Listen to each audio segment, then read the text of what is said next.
Perang Timur Tengah memasuki minggu kelima. Senkom Amerika Serikat mengklaim memiliki kemajuan yang tak terbantahkan dalam menghilangkan kemampuan Iran.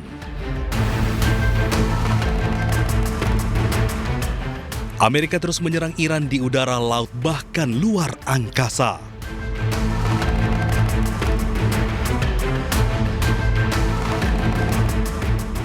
Operasi Epic Fury diklaim telah mengurangi kemampuan Iran untuk memproyeksikan kekuatan di luar perbatasannya.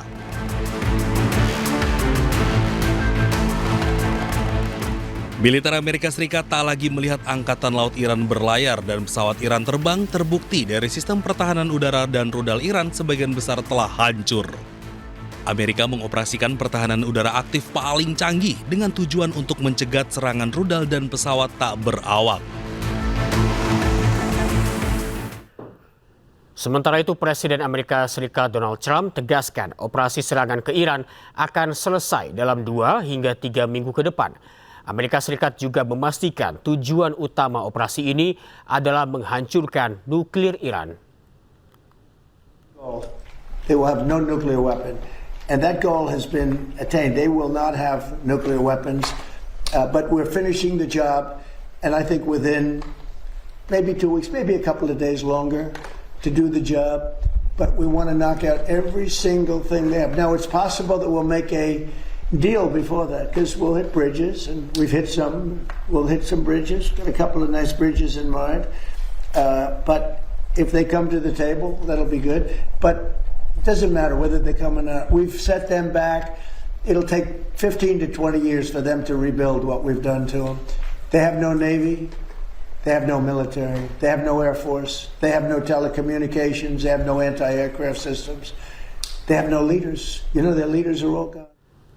Jelang perang darat, kapal induk Amerika Serikat USS George H.W. Bush bertolak ke Timur Tengah.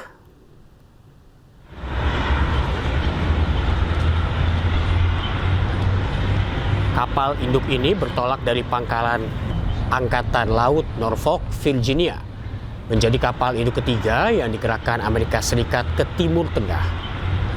Kapal induk beserta gugus tempurnya ini bergabung dengan kapal induk USS Abraham Lincoln dan USS Gerald R. Ford. Selain 3 kapal induk, Amerika Serikat mengerahkan personel pasukan operasi khusus untuk perang darat dengan Iran.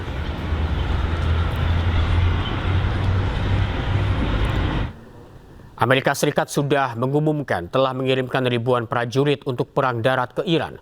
Perang darat di Iran bukan pilihan yang baik karena kondisi geografi Iran bisa menjadi jebakan mematikan bagi Amerika Serikat.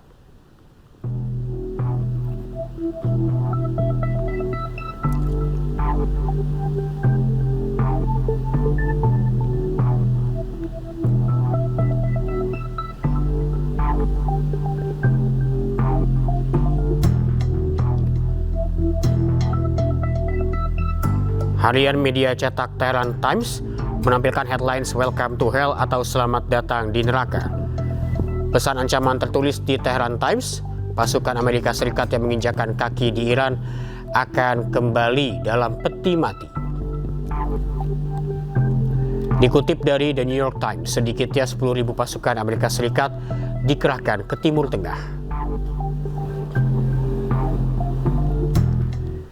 Israel menolak bergabung dengan Amerika Serikat untuk melakukan serangan darat ke Iran. Sementara terkait rencana Amerika Serikat, Iran siapkan pasukan elit.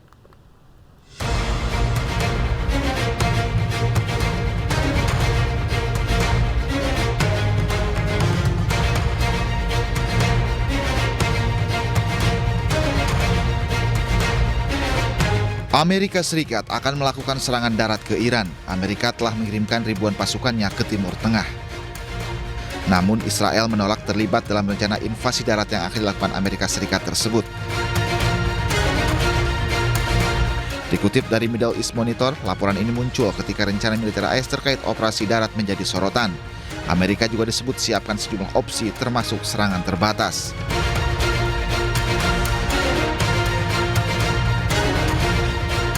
Di sisi lain, Iran tak gentar menghadapi pasukan Amerika Serikat. Iran merilis video terkait kesiapan pasukan militer mereka yang siap menghadapi pasukan Amerika. Juru bicara Markas Besar Pusat Hatam Al-Anbiya Iran mengatakan para komandan dan tentara Amerika akan menjadi santapan lezat bagi hiu-hiu di Teluk Persia. Harian media cetak Tehran Times juga menampilkan headlines "Welcome to Hell" atau "Selamat datang di neraka". Pesan ancaman tertulis di Tehran Times, pasukan Amerika Serikat yang menginjakan kaki di Iran akan kembali dalam peti mati. Amerika Serikat mengumumkan telah mengirimkan ribuan prajurit untuk perang darat ke Iran. Perang darat di Iran dianggap bukan pilihan yang baik karena kondisi geografi Iran bisa menjadi jebakan mematikan bagi Amerika Serikat. Perang darat di Iran bisa sangat mematikan.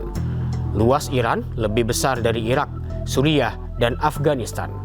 Bahkan lebih luas jika ketiganya digabungkan. Luas Iran 3,5 kali luas Irak, dengan populasi lebih besar dan kondisi geografi pegunungan serta gurun.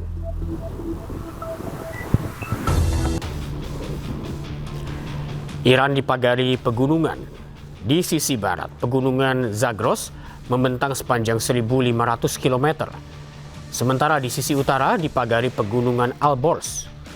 Di sisi timur terdapat gurun yang luas dengan suhu ekstrim, yakni Kafir serta Daselut. Di tengah juga tersebar banyak dataran tinggi.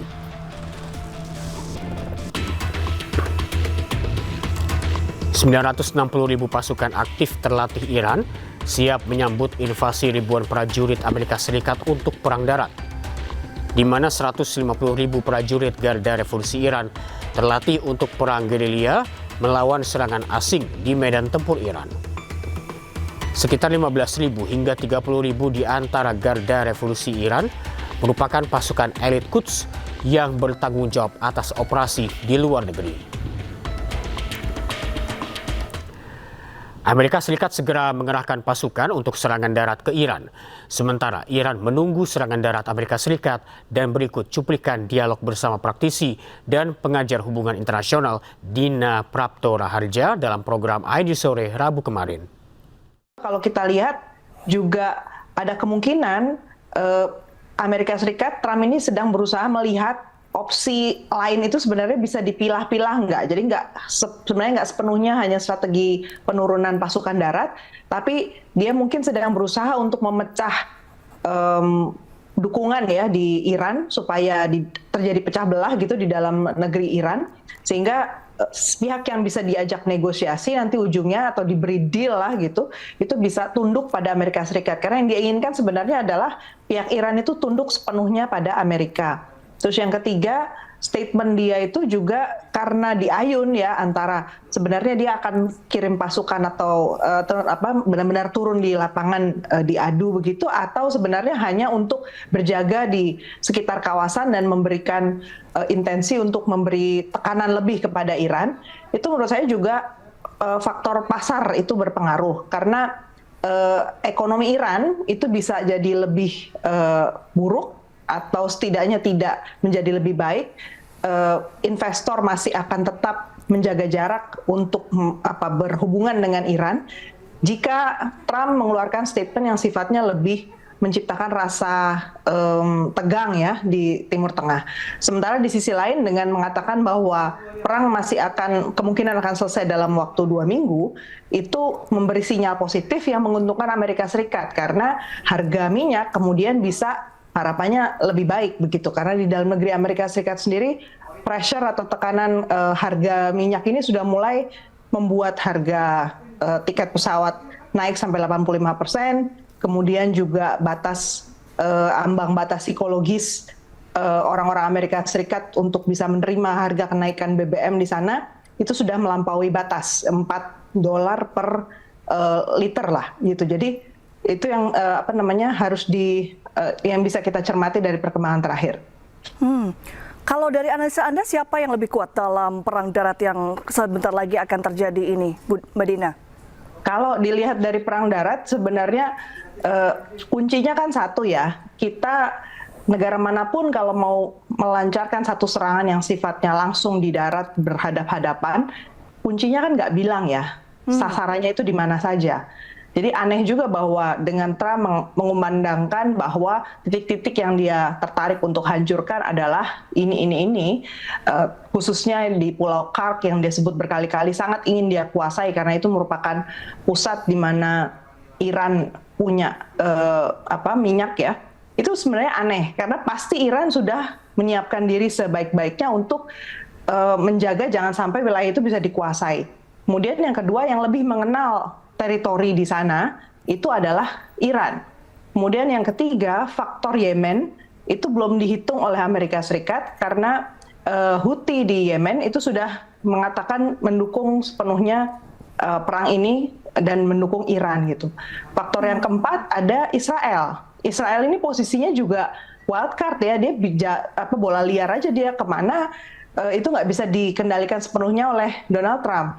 Jadi kalau negara lain atau proksinya Iran itu kemudian melakukan serangan balasan terhadap Israel melakukan pembalasan lagi, suasana di kawasan tersebut sebenarnya tidak akan lebih kondusif ya untuk bisa menyusun satu strategi perang yang sudah pasti Amerika Serikat bisa menguasai titik-titik yang dimaui tadi.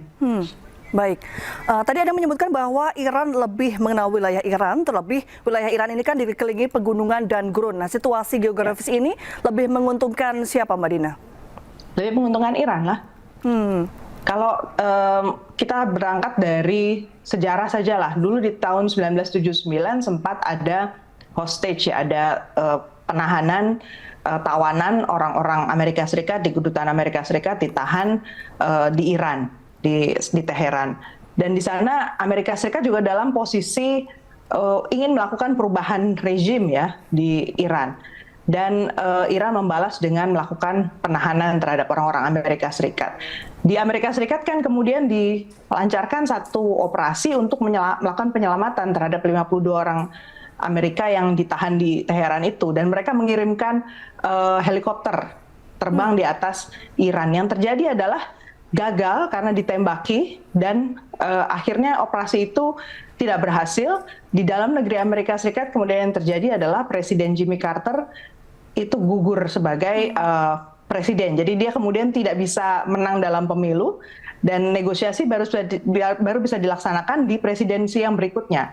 Jadi sudah pernah terjadi sebenarnya bahwa wilayah di Iran itu bukan wilayah yang mudah, sama halnya seperti ketika Amerika Serikat berasumsi Afghanistan itu bisa ditaklukkan, sampai hari ini pun orang hanya seakan-akan nggak pernah bicara soal Taliban itu bagaimana, orang just slide in aja. Jadi kelompok-kelompok korps diplomatik ya, masyarakat, maksudnya para diplomat yang selama ini juga menangani isu-isu di Timur Tengah dan Afghanistan itu dekat sekali di sana, itu juga bicara soal gimana ya Amerika Serikat ya, karena Afghanistan dulu aja begitu ditinggal, itu asumsinya nggak jelas nih tentang leadership di Afghanistan, kemudian harus gimana negara-negara lain berinteraksi dengan Afghanistan. Jadi, dan suasananya kan mirip sebenarnya dari segi geografis, kemudian dari segi penguasaan kelompok-kelompok bersenjata,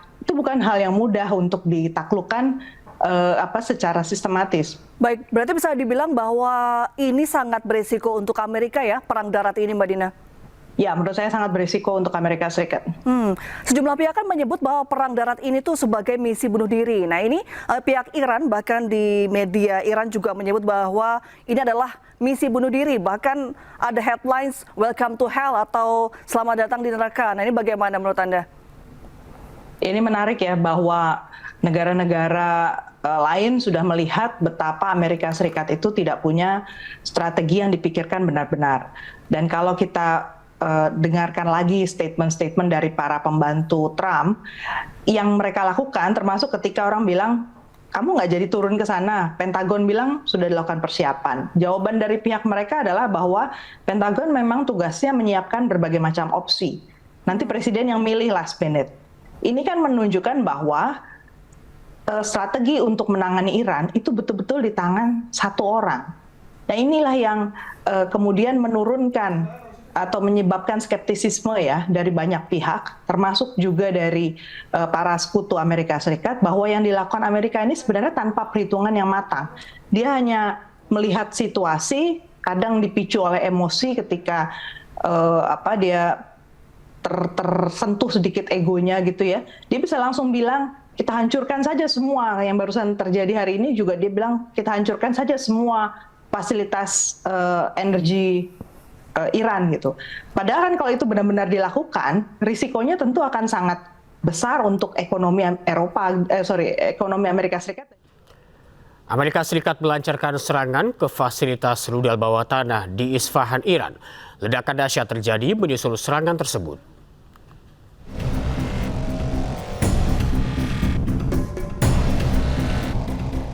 Ledakan dahsyat mengguncang Isfahan, Iran usai serangan Amerika Serikat yang menargetkan fasilitas rudal bawah tanah. Kilatan cahaya dari ledakan menerangi langit malam Isfahan disusul suara dentuman keras yang terdengar hingga ke seluruh penjuru kota. Warga setempat pun terkejut ketika sejumlah bom penghancur bunker dijatuhkan di kawasan pegunungan di dekat pusat kota Isfahan yang diduga menjadi lokasi fasilitas pengembangan dan penyimpanan rudal Iran.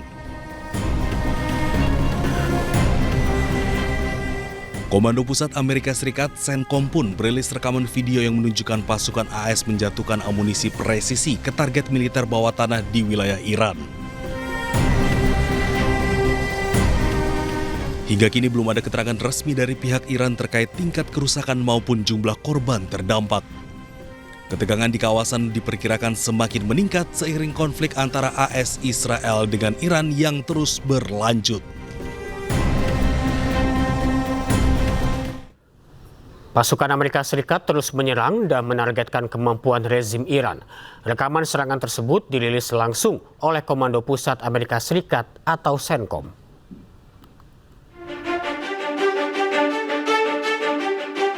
Komando Pusat Amerika Serikat CENTCOM merilis rekaman baru pada hari Selasa yang menunjukkan pasukannya diduga menyerang target-target Iran.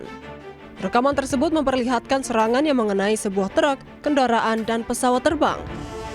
Tanggal dan lokasi pasti belum dapat diverifikasi secara independen. CENTCOM melalui akun resmi media sosial X menyatakan bahwa pasukan AS terus melenyapkan kemampuan rezim Iran untuk memproyeksikan kekuatan secara signifikan di luar perbatasan Iran. Diketahui konflik di Timur Tengah antara AS, Israel, dan Iran terjadi lebih dari 1 bulan sejak 28 Februari dan masih berlangsung hingga kini.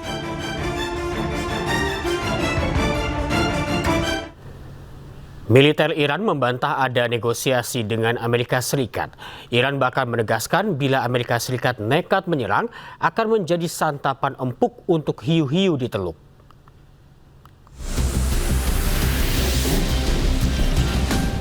Tanggapi ancaman Presiden Amerika tentang operasi darat, militer Iran mengeluarkan peringatan keras. Juru bicara Markas Besar Pusat Hatam Al-Anbiya Iran mengatakan, para komandan dan tentara Amerika akan menjadi santapan lezat bagi hiu-hiu di Teluk Persia. Pernyataan tersebut muncul di tengah meningkatnya laporan tentang kemungkinan operasi darat Amerika yang menargetkan pulau-pulau yang dikuasai Iran di Teluk Persia. در مقابل تهدیدهای اخیر ترامپ مبنی بر عملیات زمینی یا اشغال هر نقطه‌ای از سرزمین‌های ایران که البته آرزویی بیش نیست اعلام می‌داریم رزمندگان اسلام مدت هاست در انتظار چنین اقداماتی به سر میبرند تا ثابت نمایند که تجاوز و اشغال نتیجه‌ای جز اسارت تحقیرآمیز و قطع شدن و مفقود شدن متجاوزان را در بر نخواهد داشت و فرماندهان و سربازان آمریکایی خوراک خوبی برای کوسه های خلیج فارس خواهند شد. Amerika Serikat mengirimkan tambahan sebanyak 3.000 hingga 4.000 pasukan tambahan ke kawasan Timur Tengah. Ribuan pasukan elit ini bermarkas di Fort Bragg, North Carolina, dikenal mampu melakukan operasi tempur termasuk serangan udara melalui penerjunan. Penguatan militer Amerika Serikat menjadi kesiapan untuk melanjutkan operasi di kawasan Timur Tengah.